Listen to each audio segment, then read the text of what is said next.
Hey guys, I've been asked a question in some variety the last couple of years of why I would build a four-door A-body Mopar car with a GM engine. And in this video, I'd like to take the time and just give you my experience with this car, why I would build it, why I wouldn't build it, why it's gotten to the point that it is, and kind of where I stand with it as of today, which is April 2023.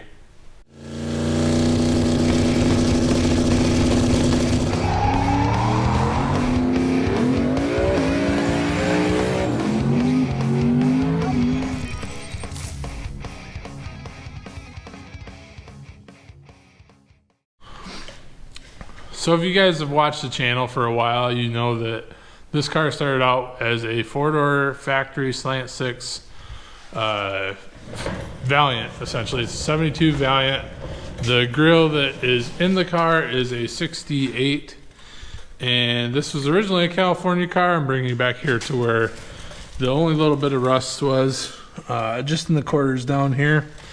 I did put a floor pan in it because it sat here in Michigan for a while, and if I can, I'll insert a picture of this car when we pulled it out of the woods where it was sitting.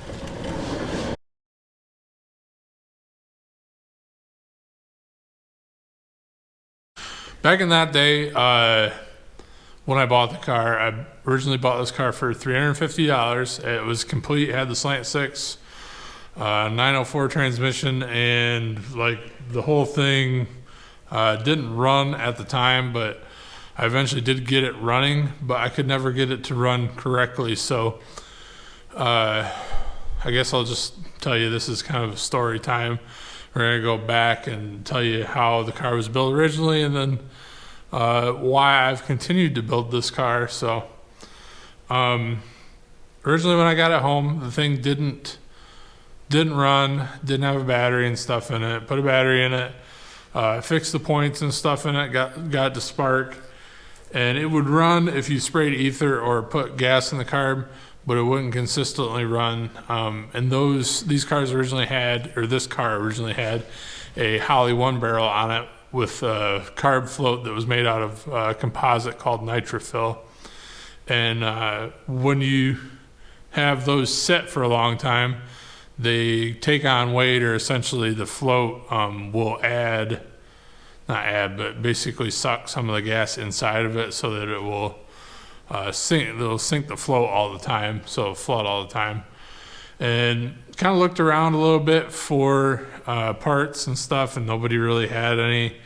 And a new float, or a new old stock float, was I think $130 or $50 when I looked, and I was just like, yeah, I'm not spending that amount of money on this carb. So I found a Core 5.3 iron black and threw it in there with a Turbo 400. Didn't know what I was doing, just made a bunch of stupid decisions about making a foot brake car, and told the converter builder that it better be like super tight because I want to street drive this. And I just had no clue in general. And live and learn there. Had it respect once I went to a Glide. A bigger turbo, and converter worked pretty good. Changed gearing in it from recommendation of a cam builder, and it went faster, but it never would 60 foot, which I assume is because I never respec'd it from the gear change in the Glide. And we're here today with pretty much nothing left of factory Mopar except for the sheet metal. It's got a Fox body front end on it. It's got an 8.8 rear. I run a Glide, which is back there, and a GM LSLT. I don't even know, combo. Basically LS bottom end, LT top end with a large turbo. I haven't fabricated yet the turbo system for. So now that I've got way down the rabbit hole of where this car has been and what's done, the reason why I chose this originally was because it was cheap. I ended up buying this car for $350. But the guy that I bought it from, he was kind of talking about he was going to put a small block Chevy in it, and that was kind of his plan. And I just didn't know if he's a Mopar guy or tell him that, originally my plan was to put an LS in it. But, then I got it home and was trying to get the slant 6 to run, and that just never happened.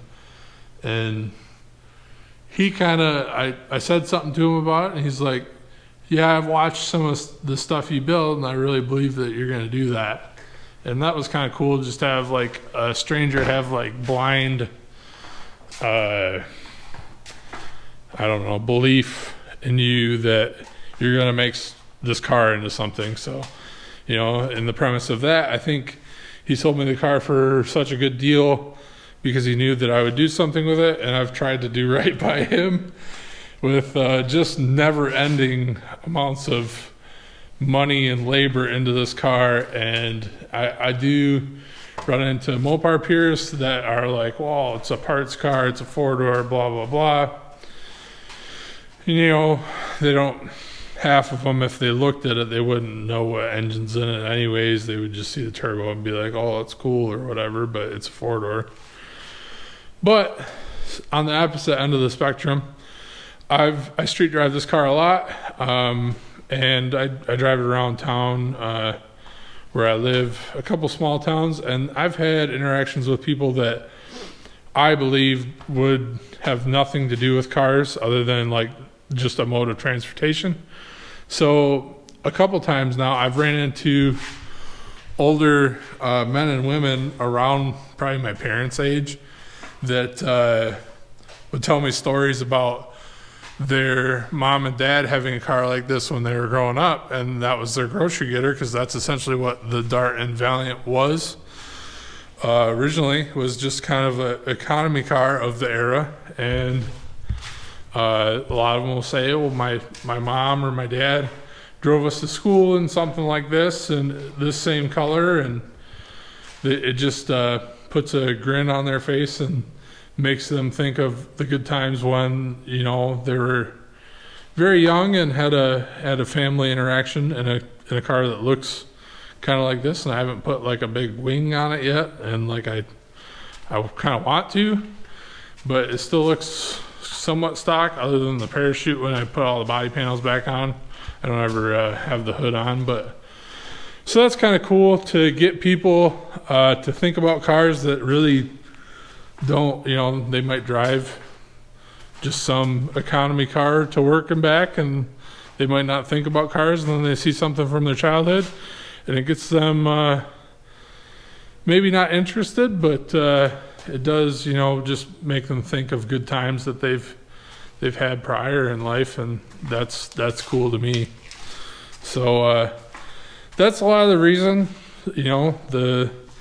the previous owner telling me that, he believes in me and stuff, and the people that I meet in the car, good or bad, I kind of take it with a grain of salt. And me personally, I don't have a whole lot of give up in me. I really, adversity makes me want to do something more. And if I thought logically about how much money I've spent on this car and how much time I've invested in this car, I probably could have bought my house 2 times over. And I don't know, it's just, I don't think of it that way, and I don't look at it through a lens of how much money is it worth in the end.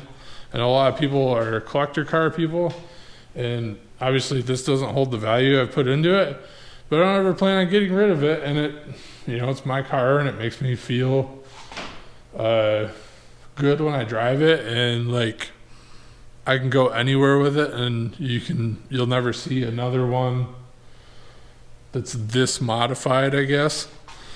So in that aspect, that makes me happy. Like I said, I have tried to make upgrades and stuff and put everything that I can into this car to make it competitive in small tire.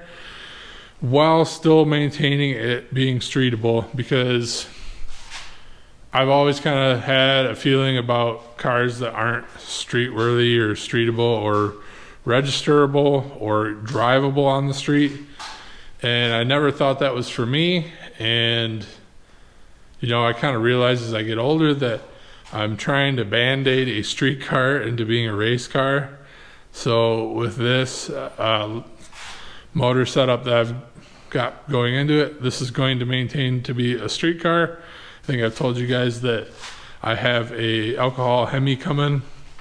I don't have a chassis for it. I don't have a plan for a chassis for it. But it's something that's going to take years for me to complete, just because it is so much money to buy the parts for the Hemi.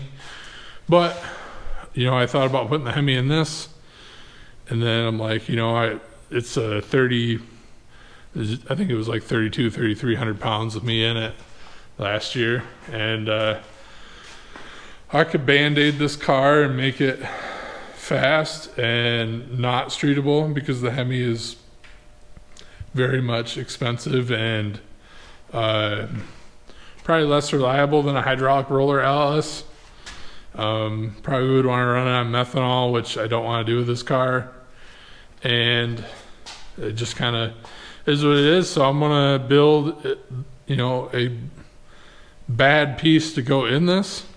But I am not going to put this car on methanol. I'm not going to take it off the street. I'm not going to make it not streetable where I can't drive it. And I'm going to make something eventually to put that Hemi in that is 2,500 pounds or less, tube chassis, something that is just dedicated race car, easy to work on, all fiberglass as much as I can get, and just something that's going to just go out there and be purpose built instead of trying to make a street car fast. I do have goals for this. I think they're attainable goals. The Hemi though is going to be like, I don't know, I want to say a weapon. Maybe that's a little cheesy, but it's you know, everything aside from being pushed up to the line, because I just cannot stand that. But yeah. So the Hemi, I've got a plan for a chassis. I don't foresee one coming up for sale, so I'll probably end up having to build it, but it's going to be after this one gets done. And then that's kind of the plan. Once this gets done, the next one is going to be trying to get the Capri together. I just want to get this together as a street car, full interior with that M50 in it, with the turbo. And then just drive this around when I want to, hop in it, go get ice cream. It shouldn't be that expensive compared to what I'm used to spending to get this thing running. Just some wheels, build the rear end. I think I've got pretty much everything to put the glide together in it. And then just like a little bit of, you know, cooling system, fuel system, and, you know, we should be good. Should be able to get this thing going. So for you guys that stuck around till the end, I said that I had some videos in the last video that I haven't posted on here, and it's my dad's and my brother's ride-alongs in the car before I had much of the rear suspension figured out. But throw these here at the end of the video. I hope you guys enjoy them. I know you guys always like to see my dad's reaction because he's super colorful in his language. But yeah, and you know, I actually got to give my brother a ride in the car this year, so that was cool.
got coming up on the next video, but I'm going to try to be posting more often. I know I've said that a lot.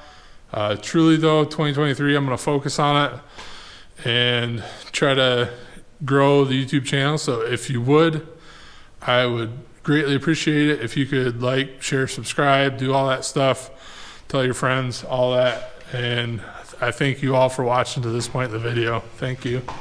Have a good one.